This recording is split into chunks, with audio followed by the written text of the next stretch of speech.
Hey everyone, how's it going? It is I, the real Randy Chavez, coming with a podcast today. Mr. Ben Kim on the Dilemaa app, innovation, investing, and more. Everyone say hello to Dashi. Hello, Dashi. Commenting, liking, subscribing is a free way to help support the channel. Non-free ways are Patreon, so I have a super thanks button down below. Super chats as well.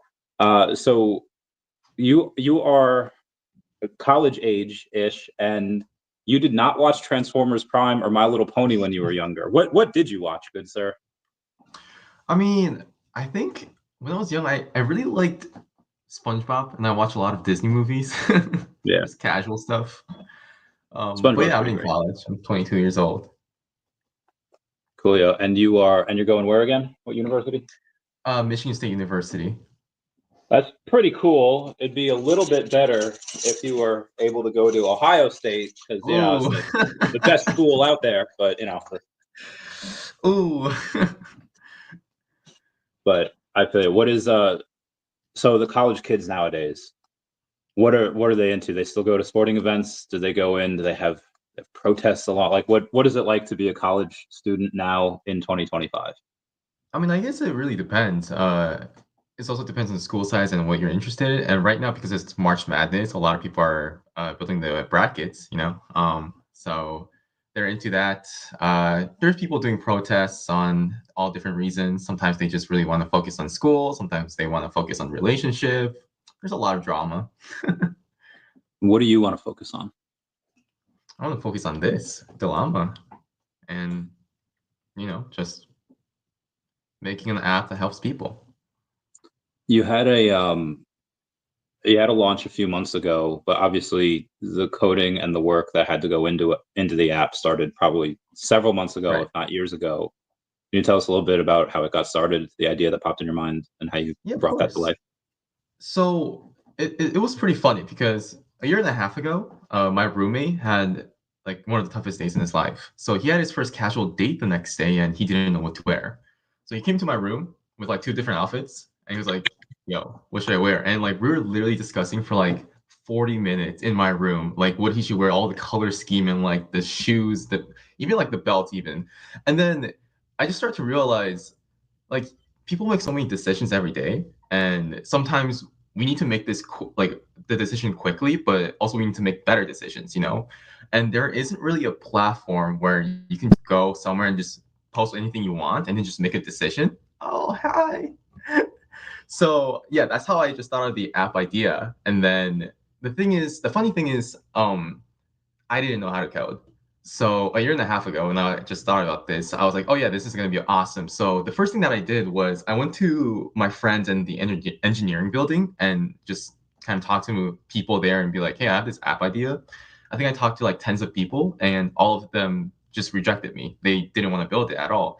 So it was pretty tough. And at that point, I had a dilemma if I'm going to keep asking people to build the app with me or am I going to learn how to code by myself? So I chose the second route and I learned how to code by myself. So during like summer, I was unemployed. So I took that time to like study how to code 15 hours a day. It was pretty depressing sometimes, but yeah, I Yeah, just learned really quickly. And then I built the MVP and here we are. I tried learning how to code years ago. I think it was with Grasshopper. Are you Okay. familiar with that? Okay. I And heard about it. Yeah. so I was able to, like, I guess someone like kind of learned sign language, like okay, here's how you make the Right. things, but you don't really know what you're doing. So I was able to, it was like, okay, do this. And then I would make like an array and I would make a function. And I got up to like a decent amount, but at the end it was like, I can really only copy what other people do. It's like, decent violinist. I couldn't really compose my own music or make my own stuff. So I was like, yeah, this is not for me. Um, but so obviously 15 hours a day is most of your waking hours. What drove you, like, that takes some very big dedication. uh what drove you to do it? Did you think that the app was such a star spangled fantastic idea that you're like, no, this is going to work? Or was it just more like, well, I can do this, and even if it doesn't work, I at least now know how to code, and that's going to be really useful? See, the thing is, I think I lived a very happy life. I have great parents, great friends, great mentors. And the thing with me until the end of high school was that I'm doing basically what everyone else is doing. You know, you're studying, you're doing SAT, you're trying to get into a good school, you know, all that stuff. So I wanted to do something a bit more extraordinary, but the thing is, like, I didn't really have the skills to do that. You know, like, yeah, I play flute, I play tennis. Like, my score, like, my grade is above average, but it's always above average. But I've never done something that just makes like that wows people, you know. And actually, this app wasn't the first idea that I had. In my freshman year in college, I was thinking about this how do I say, e-commerce app, and then combine that with social media. So it's like TikTok and Amazon combined. So like sellers can like make a 30-second video to sell their product from their phone. So from the consumer point of view, it's very authentic and it's engaging. You know, instead of just scrolling through Amazon, you don't know. I mean, it's boring. It's just pictures. So it's more like a video type social e-commerce platform that I thought of. And this was like before TikTok Shop was launched. So I was like, yeah, this idea is pretty awesome. So I was thinking to build it, but then I kind of gave up, to be honest, because it was just, you know, I mean, the licensing of the music, the shipment, and all that stuff, it was just too complex. So that's the time when I was like, I gave up again.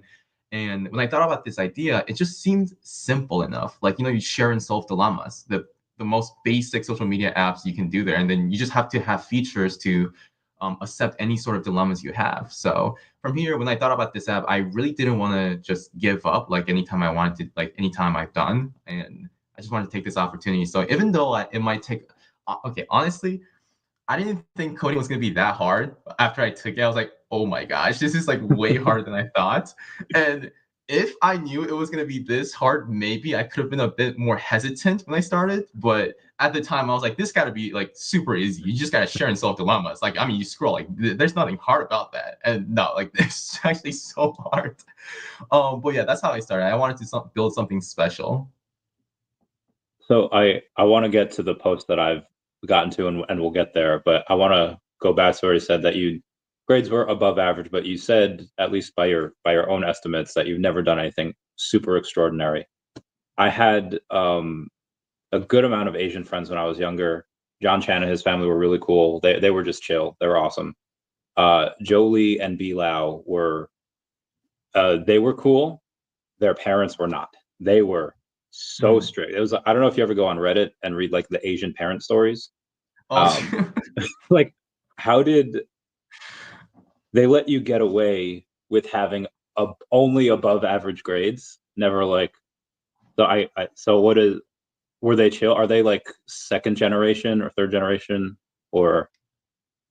The thing is, my parents were strict, but not strict compared to other Asian parents. So the thing is, I was born here, right? I have a United States citizenship, but then at age of 7, we moved to Korea because I'm Korean and my entire family are Korean and they live in Korea. So when I was 7, I moved to Korea and I lived there for 7 years until I was 14, and then I moved back here, right?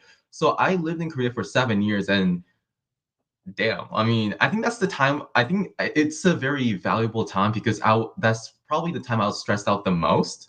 And I'm pretty sure I studied like 17 hours a day. I slept at 10 p.m., woke up at 2 a.m. The first thing that I do is memorize 200 English vocabulary words at 2 a.m. And then the rest of like what few hours is spending on transportation to go to like academies and all that stuff. And it was tough. Like, I mean, it is very strict. And the thing is, my parents were a bit strict, but not so strict to the point that I couldn't do what I love to do. So sometimes, like, I like to draw, like digital drawing. If I told that to other parents, they would be like, absolutely not. You're not going to make any money off of that. But my mom was okay with it. So she even bought me like a drawing pad digitally that I can draw too. So it was great. They're supportive. But then I started to realize that Korea may not be the place for me. Like, everyone around me are just so smart. And then I'm just here like, I'm trying my best, but I'm kind of like in the middle range of school. So, Asian parents wise, I think we're kind of chill. I'm kind of glad that I have a supportive parents. Yeah. There's I think you guys in South Korea have like like an 8 or 9 point IQ difference than the average American. I think average American is still not bad. It's like high 90s, maybe like 100, but I think in Korea it's like 110. Like it's a good bit higher. There's all right. So you came back here at 14, and did you still keep up those habits of doing 200 words a day? Because that is what, like, that is like akin to like getting up at 4 a.m, like Olympic training athletes, like obviously with mental, but that's a lot. Yeah, it was stressful. And the thing is, like, I don't think I used like 99% of the words I learned from that. It was like all these like insane advanced keywords. I'm like, I've never used these in my life. So tell me about the algorithm of Dilemaa, because on YouTube, if you just make a new account and you just click any video, it doesn't matter what, eventually it'll default to Shrek and SpongeBob videos. Where on TikTok, it's the opposite. If you keep scrolling and you don't like anything or comment on anything, it won't go to one specific thing. It'll like spiral out of control and it'll start showing you some weird stuff, which is fun. But so tell me about Dilemaa's algorithm. Sure. I think there's two parts about this. The algorithm I think that what you're asking, and the second part is the moderation system. So the first algorithm is very, very simple, so to speak, because right now we don't have like hundred thousands of users to the point that we have like thousands of posts every day. We get like a couple hundred a post. And the thing with that is that we can't really, I mean, it's not, we don't have time to make a sophisticated, like personalized algorithm for you. So right now, our algorithm is like very simple. So when you post a dilemma, let's say, what should I eat tonight? Spaghetti or hamburger, right? You want to make that decision pretty quickly, or like some sort of idea, right? You don't want to wait for 5 hours or 4 hours and then you get like 20 votes or something, right? So we put the recency factor like a lot of influence. So the more recent your post is, it will most likely be on top of the page for at least an hour. So at least you can get some sort of an answer in an hour. And then we also tie that with, we calculate the post popularity score. So to calculate how popular the post is, we basically calculate how many people liked it or commented or interacted with that. It's very simple mathematics stuff. So that boosts the post as well. So it really ties into how recent the post is and how popular the post is. And the thing is, it's actually kind of funny because when you say like when you like interact with random stuff, sometimes like it just gets out of hand. Like you see like these, what is this content? You know, or what is this post? And that actually happened to Dilemaa as well. So the thing is, as we got like 10,000 users now, there are users who like to thank you. There are users who like to troll the app, and kind of like, you know, What like how do they? so there's this user, I'll say like user A. There's this user A, and this was like, I think like 3 weeks ago, 4 weeks ago. I was at an Indian restaurant. I was eating with my friends. I was getting butter chicken. I'm eating. My friends were talking about Dilemaa. They're showing me the app. So I'm like, good oh, right thank now. you. Yeah, it's like, and I'm just eating. I was like, yeah, thank you. I mean, it's going well. And then my roommate who's sitting next to me saw the app and he's like, yo, you gotta check this out right now. I'm like, why? And he showed me the app, and it was, when you scroll down all like the app, every post was user A. And the user, and I can't even see other people's posts because he was just spamming that so many times. And it's not that he was just spamming dilemmas, he was spamming provocative content was a problem. So not only can I not see other people's dilemma, but it was just, whoa, I gotta do something with this. So I literally had to leave the restaurant. I go back to my room and start coding. And that's the and the funny thing is, like, I thought like, oh, as a temporary solution, I can just ban him. It's not that hard to ban a user. So I'll just, oh, I got his email, just ban, and then okay, let me like try to make a moderation system while I banned him, right? In probably like 12 hours, he made another account and started spamming it again. And this time his username was FU, where's the freedom of speech? So I'm like, okay, okay, this is gonna be tough. So I can't just ban a user because he will know, or he or she will know they're banned. So I need to have like this system where they can post whatever they want. It just won't be visible to the public. Shadow banned. Yes. So there's ways that we did this. So I did make a shadow ban thing. So we can set up a user ID and then duration date. And during that time, no one can search that user, no one can find that user, no one can see their comments, nothing. So no matter how much they want to troll it, they're not going to get any attention, right? But it's really rare to shadow ban a user. I think right now we just maybe have 6 or 7. The second part is actually the most sophisticated moderation system that we made, which is we made like an AI. It's a natural language processing model. So it's like an AI, but it only does one job. We call this the Dilemaa AI, which it gets the message, it gets the post, and it determines how much of a dilemma this is from 0 to 3. So let's say I just say, my dog is cute. That's going to be dilemma score 0. It's not a dilemma. But if I say something like, should I skip class today or not? It's raining. That's like 2 or 3. It's generally dilemma or definitely dilemma, right? So this algorithm, like this NLP model, this model will grade every post that you posted on the app.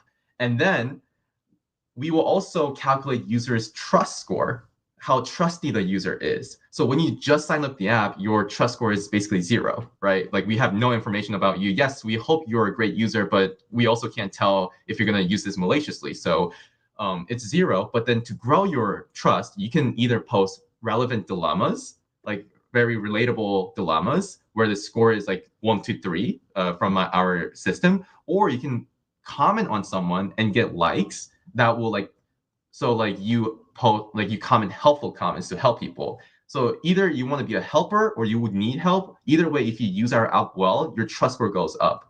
So we just made it so that if you're a new user and you're just posting dilemma score 0 post, like not a dilemma, and your user score is like 0 or like less than a certain threshold, your post most likely won't be visible to the public. But if you spend a few times, like maybe a few days or a week or two, to just like enjoy the app, chill, comment people, like interact with them or post relatable dilemmas, and then you post like some non-dilemmas, it's gonna be visible to the public a little bit because you gained your trust. So that's how we do stuff in Dilemaa. I mean, I understand giving so because like I want to see puppies. So if people post their puppy, like I want to see that, even if it's not a dilemma. I wonder if you could curtail it to like what type of dilemma, because you said like, should I study for this exam? That's like a 2 or a 3. I feel like that would be like a 1 or a 2, because I've seen, so there's this girl on Facebook that her hubby came home like all depressed because he was cheating on her, and the girl that he cheated on her with is pregnant, and she wants to be like, hey, it's gonna be okay, because like she knows that he is sterile.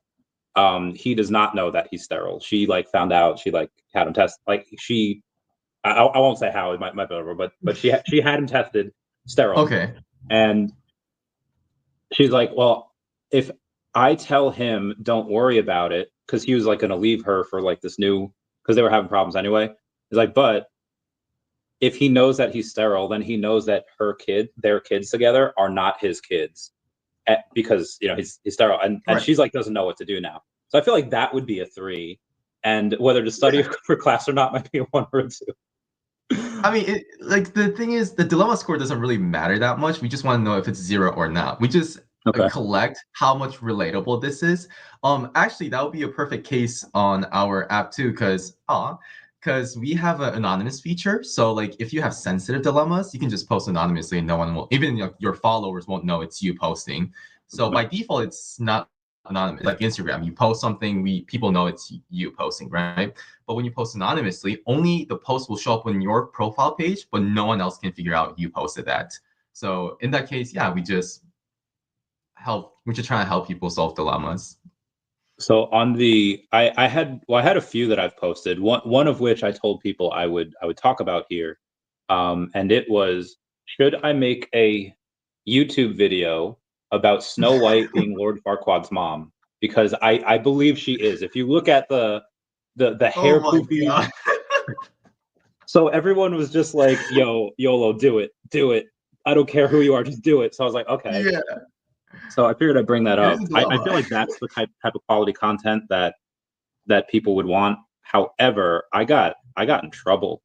Mhm. There's this one dude who's like, "Hey, I really want this girl back. I want to get her back." Like, and the options were get her back, don't get her back, or like show her how heckin' Right. crazy you are. And I was like, "Oh, that's a bad one."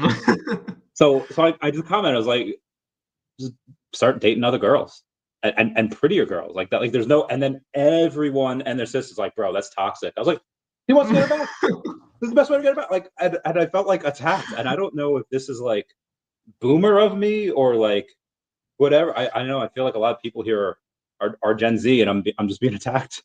No, no. I mean, I think that's something that's divides the room, right?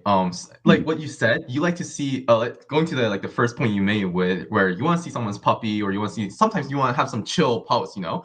A lot of people, like half the room, were like, yeah, we want to, because we made a dilemma. Like the fun thing about this app is like we as developers use our own app to ask users' opinion. Like, how do you want us to lead this app? Where do you see this app to be, right? And the thing is, like, they don't want this to look like Twitter or Reddit, but they do also want to see just casual posts sometimes, right? Just like it doesn't always have to be just dilemmas. You can just have some fun. In fact, like there was this one guy who posted, "It's my birthday today." It's a simple one-line post, and he was posted. He got hundreds of likes and like happy birthday from across the world, from everywhere around the world. Because right now we have like users from 95 different countries. Like it's going worldwide. So I mean, it will feel amazing. I mean, you just post, "It's my birthday today," and like people around the world are saying happy birthday. You know, so we do acknowledge that. Like, yeah, it brings interaction. It makes it really fun. So we won't completely shut off non-dilemmas, but we will also like, how do I say, promote it not as much as the actual dilemma post, but we'll still like let you guys post it as long as we build trust first.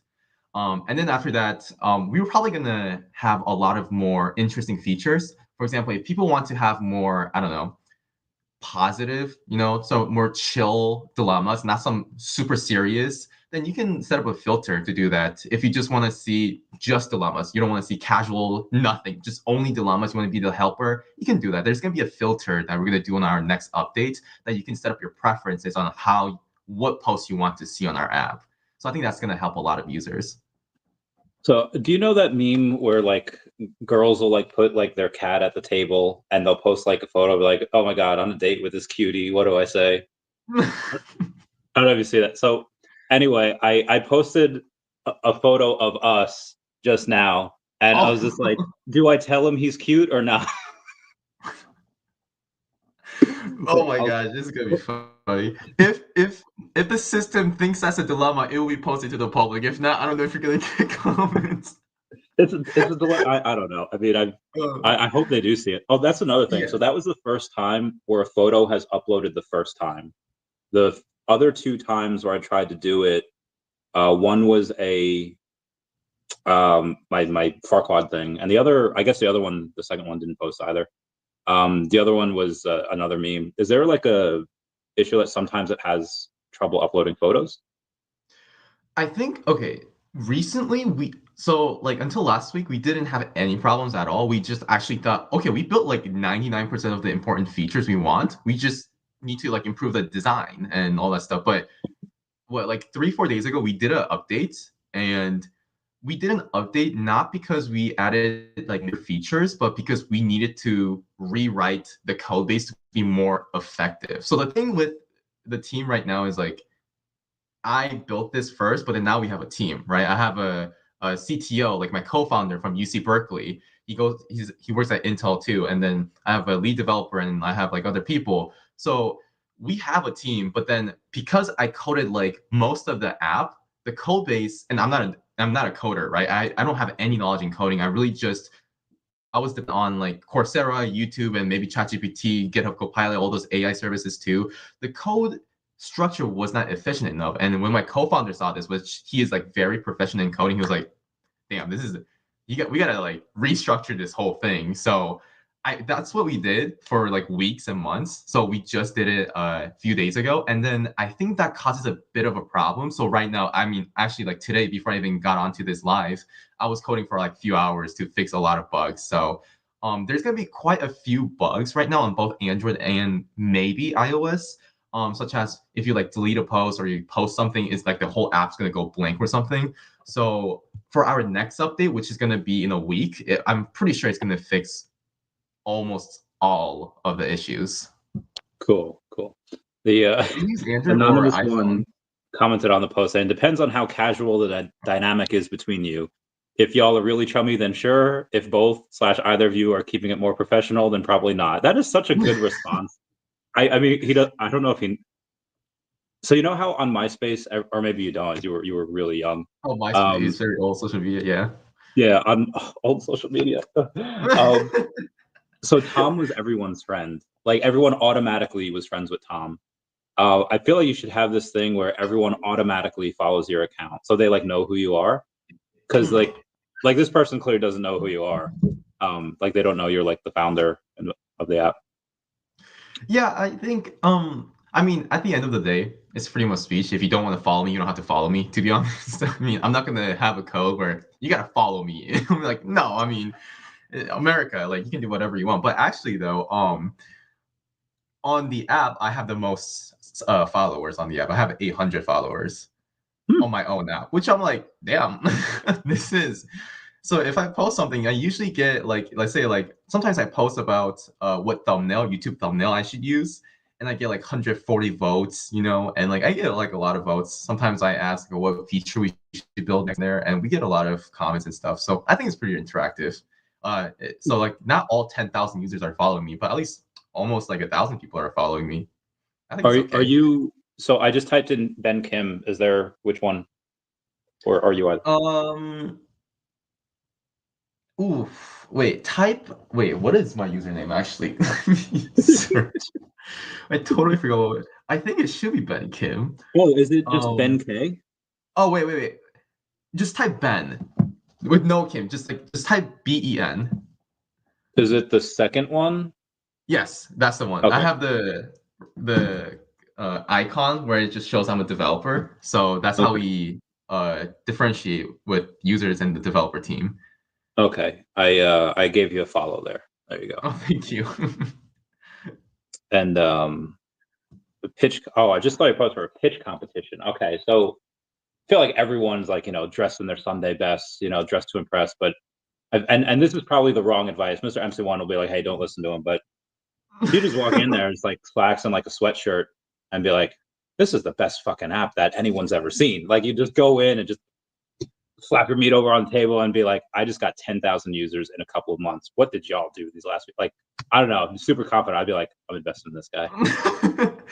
It's funny because it's usually with just me who was running this app most of the time. Because yes, we have a team, but all my team, these guys are like really smart, and their life is probably set. They're working at these big corporation. They're making probably 6 figures already, and I'm just here like still in school, and I'm just like coding this app. I'm still learning how to code, and then so I put a lot of effort into this, and the thing is, I think I just had this one day where I was thinking, I've been spending like 15 hours a day coding on summer break, and during school I still code 25 hours a day. I type 25 hours a week. I'm putting so much effort into this. I'm making websites. I'm making all these like UI UX designs, these algorithms that I don't know how to do by learning how to do it by myself.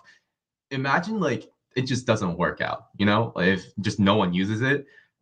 And I was thinking that would be pretty sad. I mean, I did put a lot of effort, and I know from my previous experience that just because you put a lot of effort doesn't mean it will always succeed. So I was just kind of hoping because when I said this idea, Dilemaa is a Q&A social media app where people share and solve dilemmas. Most of the people didn't really like the idea.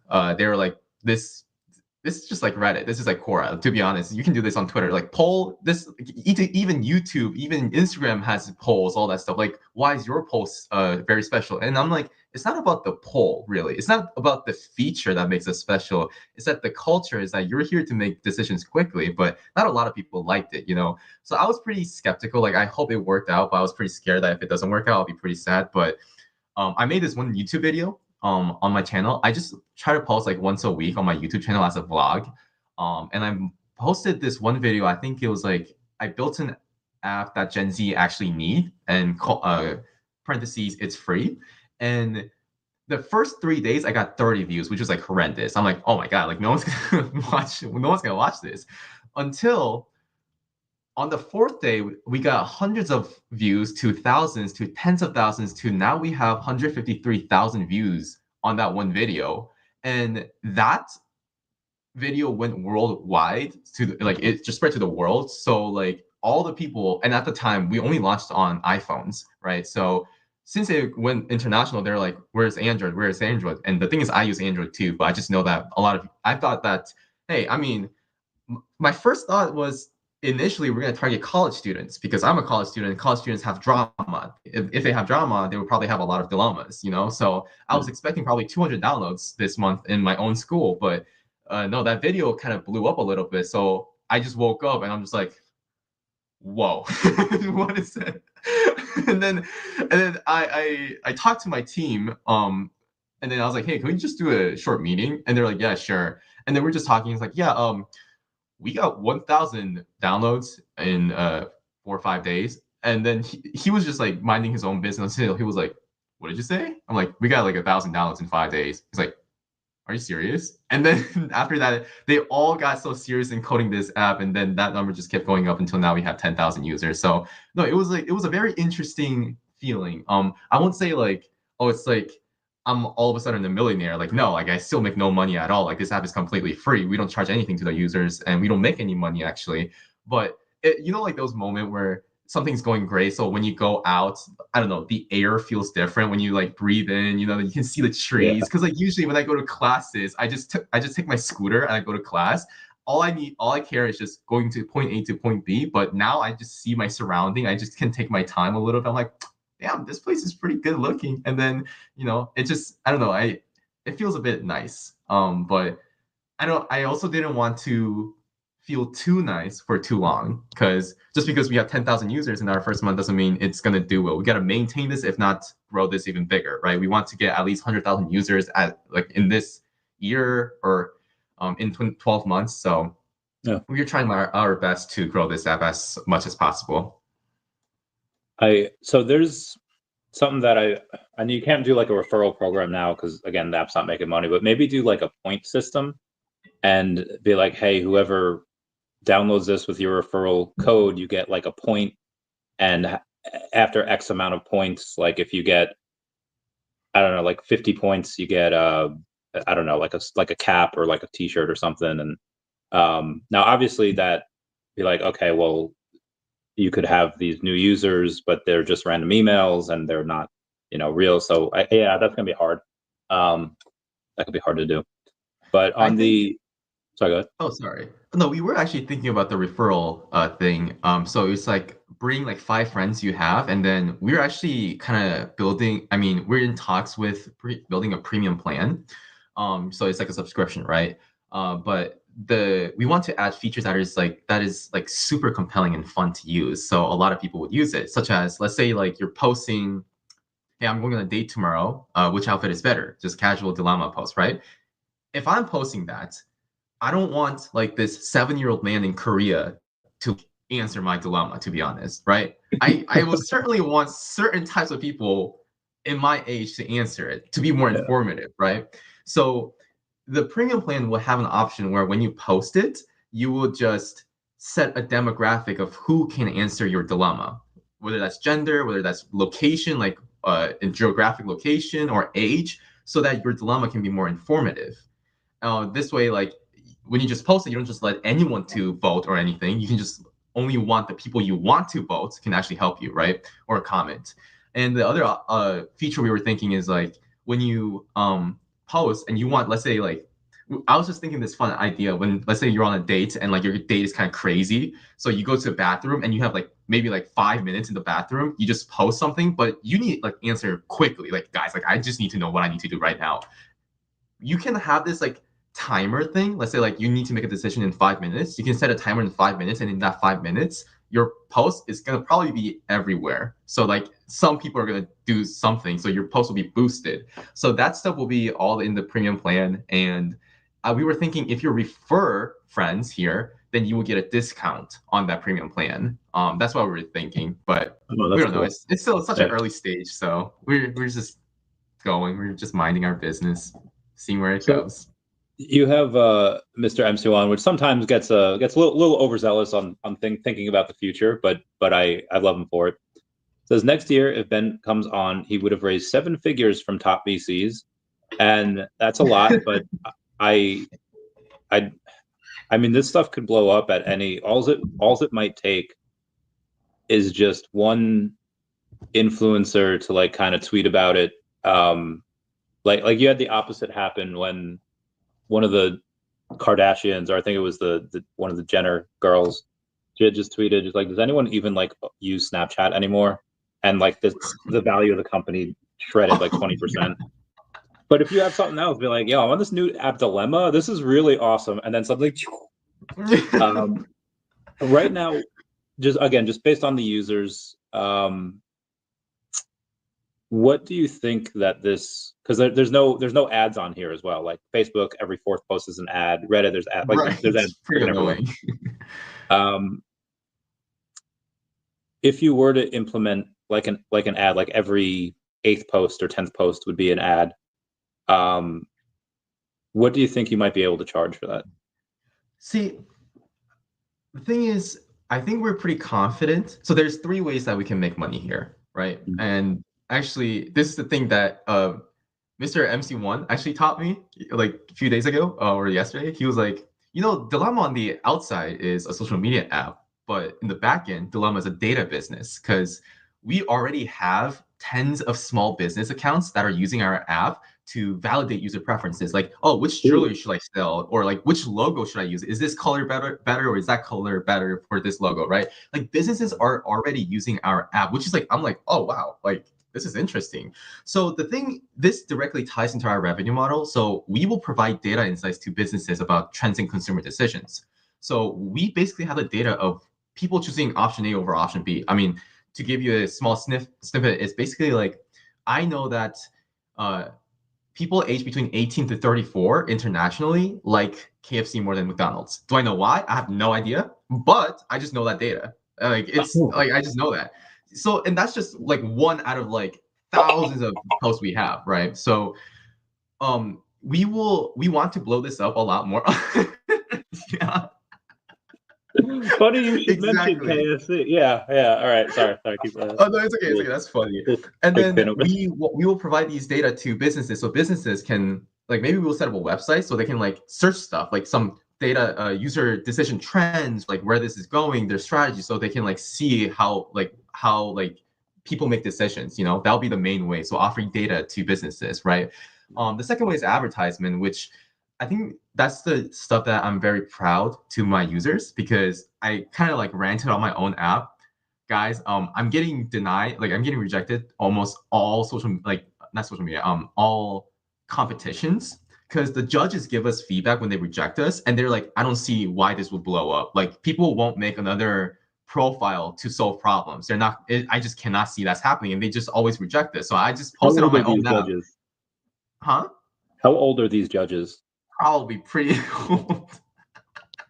Because like it's not. Maybe it's because I'm older now. But I remember like there was this one thing called FML back in like 06, 07, whatever, and it's short for fuck my life. And kids would just post hilarious stories on there, and then it got to the point where it was just be like, I have math next period, fuck my life, like, and it got stupid, but.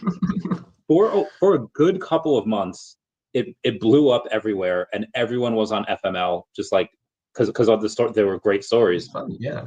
But like, ask like a 35-year-old, be like, "Oh, you ever go on FML?" And like, they had no idea what the fuck it was. So I feel like those judges might just be maybe like products of their time, or they're trying to be more efficient. And a lot of kids, they doom scroll. We're not fucking efficient. I'm like putting myself in the kids, but you know what I mean. I think that's the thing. When I try to talk about Dilemaa, people don't really fully get convinced. And I totally understand. I mean, so my way to talk about Dilemaa is to actually show them, right? It's already launched. Like I can show you the statistics. This is already screenshot. I'm not lying anything. This is real. People are from like around the world. So this is blowing up. Like you may not like this app, but there are certainly people who need this app. You know, that's what I'm trying to convey here. But I think one of the things I'm very happy about this is that when I like ranted about like I keep getting rejected and I don't have money and we're running out of money because we're spending about $700 to $800 a month to maintain this app. Okay, not bad. Yeah. And they were like, the users were like, why don't you just, hey, like we want to support you. You can put ads if you want. Like I'll be okay with that. And they're insisting to actually like, not that I like ads, but I like this app so much that I wouldn't mind ads. Or they even asked me to set up Patreon so I can like get money like monthly, you know? Like these users, like our user loyalty is so, how to say, bonding that I feel responsibility that I should keep this app safe and fun and to like be healthy for everyone, you know? So as of ads, it really depends on the traffic. So right now, you know, I think maximum we get sometimes 2,000 users in one day, daily active users. But you know, we obviously need way more than that to actually generate some ad revenue. So after we hit a certain threshold, we were going to probably start rolling out ads, and then I don't know, we're probably going to do testing. I mean, it's not like I'm an expert in advertisements, so we will be like, hey, we're going to do A/B testing. Let's just see if like I don't know, this form of ad at this frequency is better or that frequency is better. You know, we're gonna probably test it out and see where it goes. And one of the things that I like is if we're gonna test it, we'll test as soon as possible because right now is the earliest stage you will have. Tomorrow is gonna be even older. You know, today's the earliest, so might as well experiment anything you want to do right now, so that later you'll be better. So that's what I'm planning to do. Okay. I have an idea, so I'm going to reply all to this last email. It is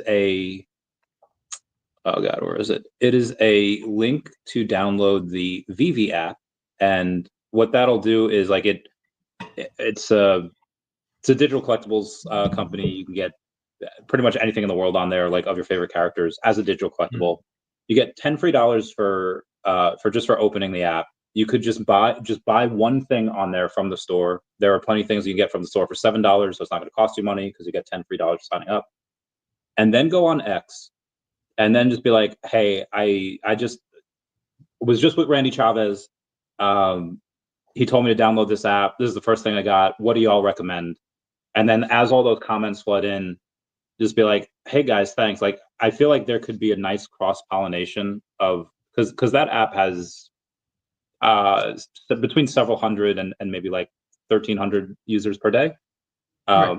And they'll probably call, like, you already have like the 6 of my followers that I have over on Dilemaa is like they're all VeVe peeps. So they've already started. So I feel like if you do that, you'll be able to get a decent amount, even if it's just a couple dozen more. I know it's just like, okay, it's a handful, but I feel like you do that with each community. Yeah. The thing is like, I think we are going to start rolling out influencer partnerships soon after we kind of raise money and then we know that the app is stable because we don't want to have people join the app when the app is like bugging, like what you said, like, oh, I have issues with uploading an image. We shouldn't have a like issue like that when a lot of people are joining, you know? So we want to make sure for like a month or two, we're going to make sure to polish this app. And then after that, we will bring users, like we will have influencer partnership like you maybe, and we will have post stuff and we can do collaborations with a lot of other YouTubers, most likely because I like YouTube a lot. And then I think it will, yeah, for marketing purposes, we're going to push that a lot. Yeah. And just so you guys know, over here in the chat here, it is not I did not make a spelling error. It is spelled Dilemaa. So just like that. Yes, it's and go in and Dilemaa with MAA, not MMA. Yes. So yeah, that'd be. Yeah, I wanted to get the dilemaa.com domain. I mean, the first one I was thinking to get Deci, because decision. So cut this shin and then it's like DECI, Deci. It's like cute, you know, it's short.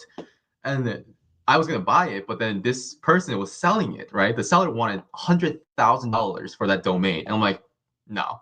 So then I was like, I don't know what name to use, but then I was like, Dilemaa is pretty a fun name. So I chose Dilemaa, but obviously the actual spelling Dilemaa.com was taken, but Dilemaa with 2 A's wasn't taken. So I just took that. We just still call it Dilemaa though. So I never asked before, what were you or what are you going to like school for? Like what's the major? What was the plan before this before the app launched? Yeah, so I really like hotels. I usually go like different countries with my family. So I'm doing hospitality business. So I do hotel management or restaurant management. That's what I study here. And I've done internships at hotels and stuff. So, and I also have a minor in real estate. So it's more of a commercial real estate thing. So we learn how to make like all those like, Excel sheets, all the IRR, all that stuff. So in school, I learned the business. But on outside of school, I really put a lot of effort in videography, like YouTube or like coding this app. So I think I'm diversifying my skills pretty well here. Cool.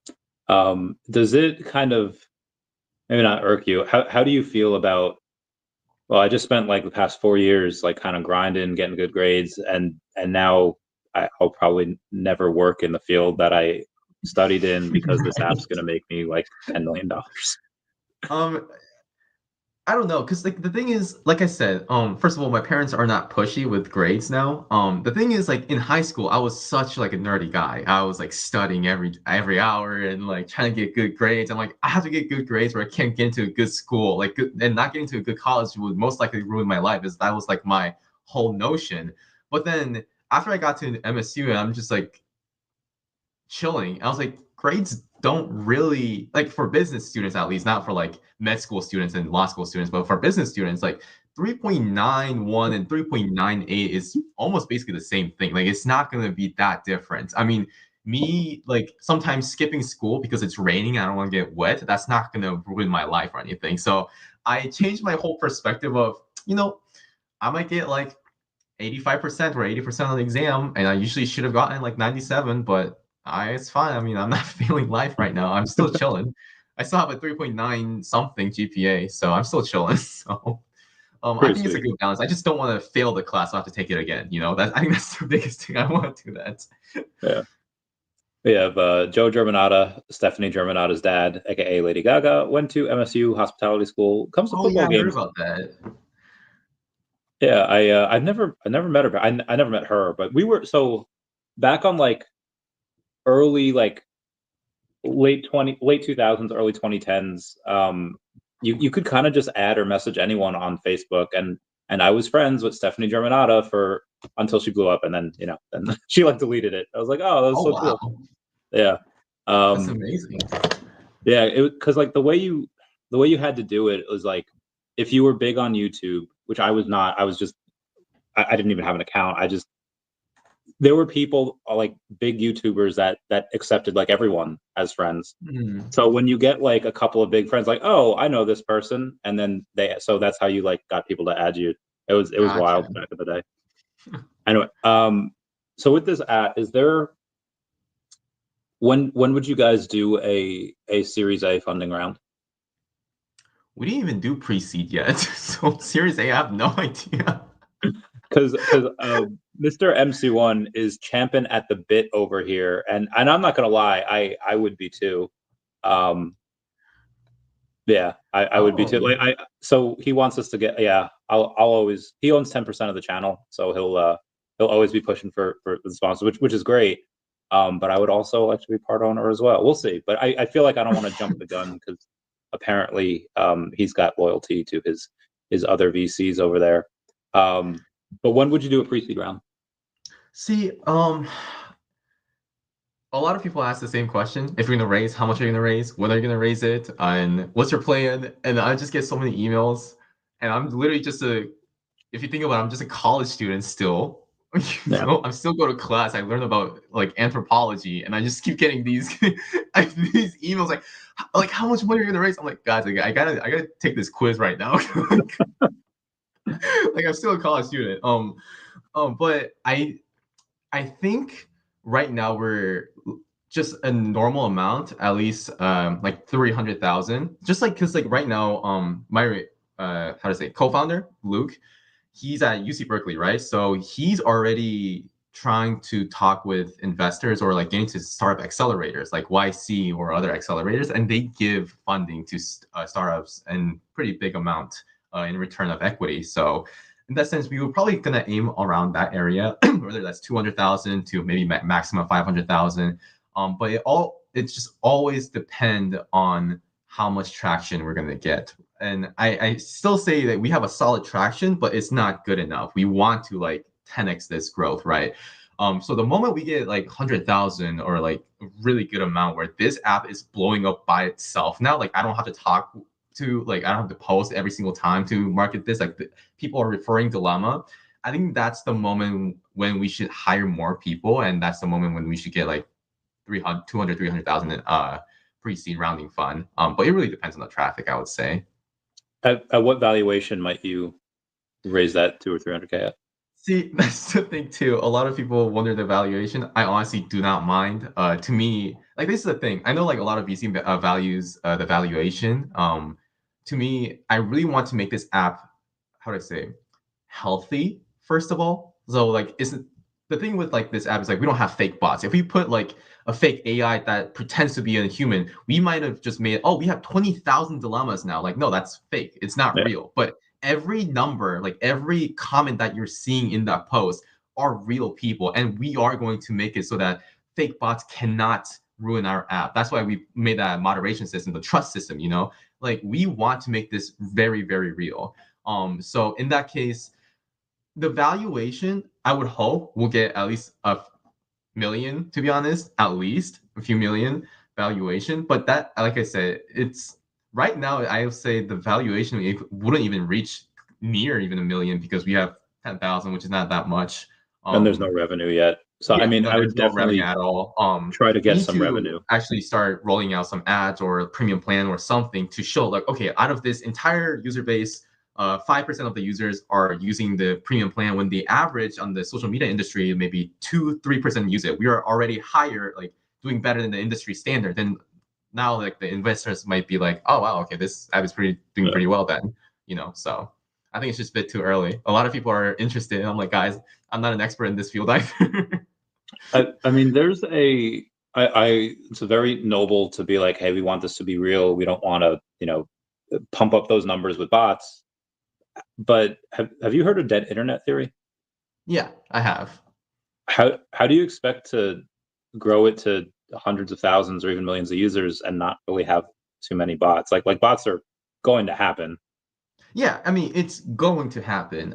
That's like, we can't make a perfect code that's going to filter out every single bot in the world, but we can surely try our best to make this app authentic. The reason why, I mean, I know BeReal is not doing super well now, but the BeReal went super like viral because how authentic it was. You don't have to fake anything. It's just, out of a random day, you just take a photo, and then share it. So that's the thing. Like we are certain that users don't want this to be like Reddit or Twitter, right? They want genuine human interaction. I mean, if you also go to like Apple App Store or Google Play Store reviews, they just like how authentic the app is, or if this is the social media app where you can just connect with people very chill. So we will try our best to limit or filter out bots with all these like user trust system, the Dilemaa score, like the NLP model and all that stuff. And yeah, we will try to probably not maximize, but make our moderation system very efficient. Like maybe if we see like, I don't know, 20 accounts from one IP address, I'm like, okay, buddy, what are you doing here? They might have, might have a family living with them. Oh yeah, could be, or maybe an apartment. But yeah, that's the thing. Like in the beginning, when I first launched the app, that's actually a funny thing because I really hate the idea of dead internet theory. The internet has so much potential that you can connect. Like, why do you want to fill this with fake stuff when there are so many people that you can like genuinely connect with? And the thing is, when I first started this app, let's say like I built the entire app, Dilemaa, here you go. There were like 4 posts in the app.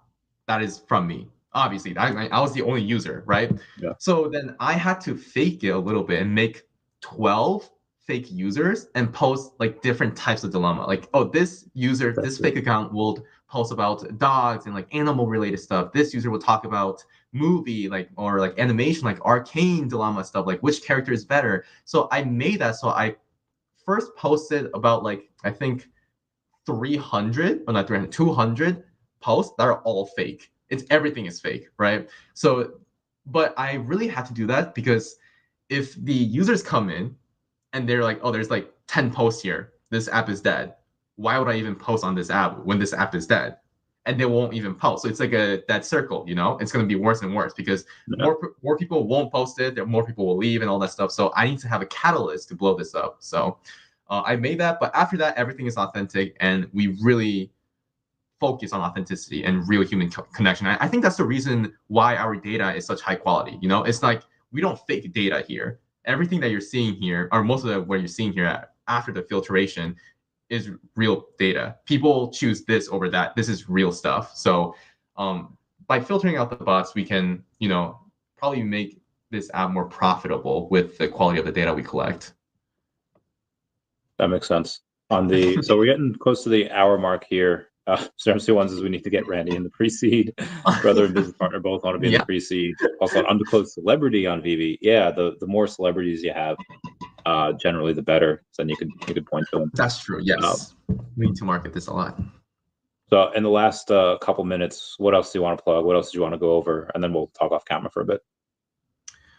I don't know, to be honest. I think it's such an informative and fun interview. It was like, I feel very chill talking about, like, I literally talked about, like, yeah, I lived in Korea for 7 years, talking about my life. I told you guys how I learned how to code. Like, I spent a lot of time, I didn't know how to code. And then a lot of people didn't really like the idea, but I mean, there's sort of people who want the app. I mean, the traction shows it. I think what I want to say also, like, I just had how would I say, a meeting with other college students. So they just like requested me and to meet because they saw the traction and they wanted to kind of learn my opinion. I think one of the things after like this whole journey, right, from like almost 2 years ago, I didn't know anything, and then now I'm building this. And I'm not saying I'm a millionaire, but I'm building something that people want, and it's very fulfilling. I think what this is the thing that I learned about, like, when it comes to like startups, right, and especially college. When college startups or college, I don't know, like startup founders pitch their idea, they always say we are different with these companies because we have this feature, that feature, we have this and that, and like these small things, right? Or like, oh, their bags have these material, we have this material, you know, like they're comparing these feature stuff. And I did that too. I mean, we were like, oh, we have the follow-up feature. It makes it really authentic. You can go back to your original dilemma and show like what dilemma you had, and then now you can show what decisions you made. It's very authentic. We don't have bots. You can post anonymously if you want. And I kept like, how do I say, dumping all these features to these people. Like, this is different, but no one were actually convinced at all. And then I start to realize the business does not become special because of a feature, really. If you think about it, like, other companies can copy us whenever they want. It's just a code, right? You can copy whenever you want, actually. But what makes us truly special is really the community that we built. Like, people genuinely believe in our app. They make memes about Dilemaa and call themselves like they name themselves Dilemmas, really. And sometimes designers send us, mock-up designs so we can enhance our overall app design for free, right? Like, user loyalty is something that other companies cannot copy from us. And I think that's one of the most important things, like a brand, basically. Building this brand where users or like the customers genuinely believe in you and your company is something invaluable than you comparing these small little features like, yeah, we're better than this. Like, no, you're better because you have a customer base that believe in you. They won't go to other companies because they believe in you. That's something I think I would say college students should really focus on, building trust with the customers or users first. But yeah. I also feel like you have that advantage of you're not someone that's like Gen X, like old school. It's like, no, like you kind of get it. And I feel like when people see like somebody from like not their hood, but like their generation, like, oh yeah, they're like me, they're on my side. I feel like that might be it. Have you seen any wars in the comments, like outside of me telling that dude to go date prettier girls to get his girl back? Have you seen anyone being like, it divides a room of people? Yeah. I saw this one comment. It was like, oh, I cheated on my boyfriend, but I don't know like if I should tell him or not, right? And then this comment was like, oh, if you don't tell her, you didn't. And I'm like, oh my God, that's so bad. And then I showed that to my friend, and my friend was like, I commented that. I'm like, are you serious? I'm like, and he started a whole war. The entire reply were like, you are unbelievable. You are toxic. Don't ever, and all that stuff. And he's like, dude, I'm literally getting bullied here. And I'm like, you actually kind of deserve it, not gonna lie. But yeah, I think that's what makes, I mean, it's kind of a, how would I say, ironic, but it drives interaction. You know, there's people with different opinions. So we just got to make sure it doesn't go too out of hand. You right now, I don't want to say like the mascot, but the logo is good. The little XO question mark there. The internet loves cats. I feel like you should have a little cat. What's that called? Mascot. I am actually writing a comic, something called daCAT, and we could work out a deal there where you can use some of the likeness for a little piece of the company. We'll talk. Okay, that's gonna be funny. Okay. The cat family is strong. Anyway, thank you so much for coming on. Like I said, we'll talk off camera for a bit. Everyone, thanks for joining. Everyone say bye-bye to Dashi. Bye-bye, Dashi. I love you. Bye. And stream.